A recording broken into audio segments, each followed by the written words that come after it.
Hey, this is Corwin Armstrong coming to you from the Fortress of Solitude in Newark, New Jersey. Today I'll be talking to you about the graphic novel The Walking Dead by Robert Kirkman, published by Image Comics. Walking Dead is a post-apocalyptic zombie genre comic book about a character named Rick Grimes, who's a former deputy that was shot and wakes up from a coma and realizes the world he knew has gone straight to hell.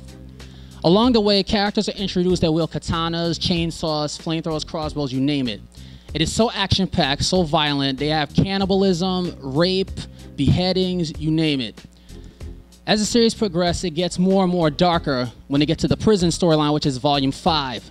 The reason I'm so excited about this series is because I got exposed to the TV show, but I wanted to find more about what the characters are, who they are, how they tick, what makes them tick, and basically how they carry on in the society.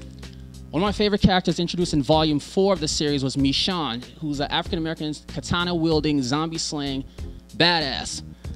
Basically, this character comes out of nowhere during the prison arc, and she whoops all kinds of butt.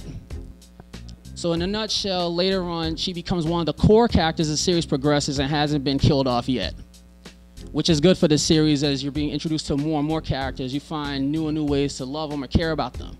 But you also see what makes them tick once something real heinous happens to them.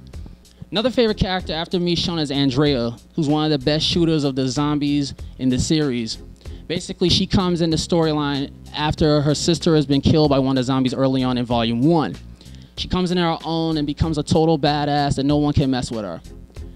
Her sister's death basically toughens her up into a killing machine of zombies everywhere, and nobody can say anything about her.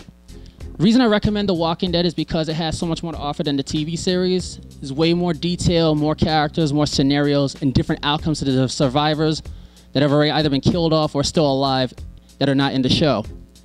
As of now, Walking Dead is the most critically acclaimed graphic novel series, and I urge you to buy this no matter what. My name is Corwin Armstrong, and thank you for watching.